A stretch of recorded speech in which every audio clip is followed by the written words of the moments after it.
Praise the lord. Chris મોલાભાઈ તથા બહેનું, દિવ્ય ધ્યાન દિવ્ય સંદેશમાં તમારું સ્વાગત છે. જુલાઈ 13મી તારીખ. આ સંદેશ સાંભળવા તમારા સૌ માટે અને તમારા પરિવારજનો વિશે પ્રાર્થના કરું છું. તમારા બાઇબલ લઈ લો, પ્રભુનું વચન સાંભળીએ. માત્યુનો ગ્રંથ 10મો અધ્યાય 34થી 11મો અધ્યાય 1લી કલમ સુધી. ઈસુએ કહ્યું, એવું ના માનશો કે હું પૃથ્વી પર શાંતિ ઉતારવા આવ્યો છું. હું તો શાંતિ ઉતારવા નહીં પણ ભાગલા પાડવા આવ્યો છું. કારણ બાપ અને બેટા વચ્ચે, મા અને દીકરી વચ્ચે, સાસુ અને વહુ વચ્ચે વિરોધ જગાવવા હું આવ્યો છું. હા, માણસના કુટુંબીજનો જ તેના દુશ્મન બનશે. જે મારા કરતાં મા બાપને વધારે ચાહે છે તે મારે યોગ્ય નથી, અને જે પુત્ર અને પુત્રીને મારા કરતાં વધારે ચાહે છે તે મારે યોગ્ય નથી. જે પોતાનો ક્રૂસ જાતે ઉપાડી મારે પગલે ચાલતો નથી તે મારે યોગ્ય નથી. જે જીવન પામવા મથે છે તે ખુવે છે, અને જે મારે ખાતર જીવન ખુવે છે તે પામે છે. આ પ્રભુની વાણી છે, તે આપણો આધાર છે. ક્રિસ્મોલ ભાઈ તબેનું, યશાના ગ્રંથમાં આપણે જોઈએ છીએ પ્રભુ ઈસુ મસીહા મુક્તિદાતા, પ્રિન્સ ઓફ પીસ, શાંતિદાતા તરીકે આ પૃથ્વી પર આવશે. જ્યારે પ્રભુનો જન્મ થયો ત્યારે દેવદૂતે ગાયું હતું, પરમધામમાં ઈશ્વરનો મહિમા, ઈશ્વરના પ્રીતિપાત્ર માણસોમાં શાંતિ. શાંતિદાતા, પ્રેમાળ અને ક્ષમા, આખી દુનિયા માટે એક શ્રેષ્ઠ પાઠ શીખવાડ્યો ક્ષમા. એ પ્રભુ ઈસુ ખ્રિસ્ત આજના શુભ સંદેશમાં જે વાત કરે છે આપણને નવાઈ લાગે છે, ભીખ લાગે છે, એક ચેલેન્જ છે, એ પડકાર છે. ક્રિસ્મોલ ભયતા બહેનું, આદિ ધર્મસભામાં પ્રભુએ જે કહ્યું હતું એ સાચું પડ્યું. દરેક વ્યક્તિના જીવનમાં અતિ વહાલા કુટુંબીજનો હોય, પ્રેમાળ હોય, એ કુટુંબીજનો છે. પણ પ્રભુ ઈસુ ખ્રિસ્ત ઉપરની શ્રદ્ધાના લીધે કુટુંબીજનો જ એનો વિરોધ કરતા હોય છે. આદિ ધર્મસભા એ લોકો પુષ્કળ દુઃખ વેઠ્યા હતા. કુટુંબીજનોને દગો દીધો હતો અને સમાજમાં બહિષ્કાર કરવામાં આવ્યા હતા, અને રાજકીય રીતે એમને ત્યાં સજા,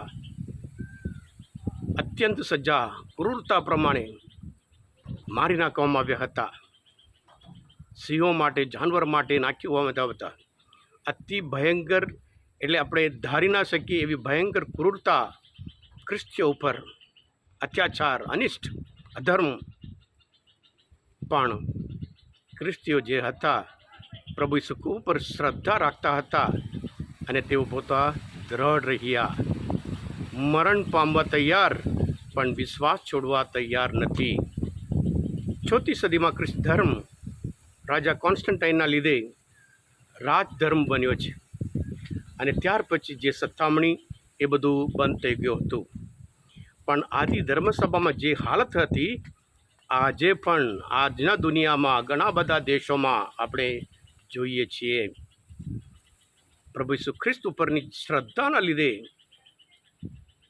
લોકોને એટલી બધી તકલીફ, ઘરમાંથી બહાર કાઢે છે, સમાજમાંથી બહાર કાઢે છે, ગામમાંથી ગાડી મૂકે છે. જે સુવિધા મળવાનું હોય સમાજમાં, ઘરમાં, એ મળતું નથી. શિષ્યત્વની કિંમત, આ બધું દુઃખ વેઠવાનું છે. કદાચ આ દિવસોમાં આપણે જે શાસ્ત્રપાઠ સાંભળીએ છીએ એકદમ આપણને જે પડકારમય છે, એક ટફ છે, એક ચેલેન્જિંગ છે. પૌલ ફિલિપીના ધર્મસભા ઉપર 1લો અધ્યાયમાં 21મી કલમમાં કહે છે, મારે મન તો જીવવું એટલે ખ્રિસ્ત, અને મરવું એટલે લાભ. તકલીફ હોય, મુશ્કેલી હોય, સંઘર્ષ હોય, સંકટ હોય, એ બધું સામનો કરવા તૈયાર, કારણ કે એમને પૂરી ખાતરી મસીહા મુક્તિદાતા એ આ પ્રભુ ઈસુ ખ્રિસ્ત છે. એટલે પ્રભુ પણ ચેલેન્જ કરે, જે પોતાનું જીવન બચાવવા માગે ખોએ, જે પોતાનું જીવન પ્રભુ માટે ખોઈ નાખે છે એ જીવન પામશે. હા, ક્રિસ્મોલ ભયતા બહેનો, જેવી રીતે આદિ ધર્મસભામાં આજે પણ કુટુંબમાં જ બાપ દીકરા વચ્ચે, મા સાસુ વહુ વચ્ચે હોય, અને સગા વચ્ચે હોય, એટલો બધો વિરોધ. આ શ્રદ્ધા, આ વિશ્વાસ માટે.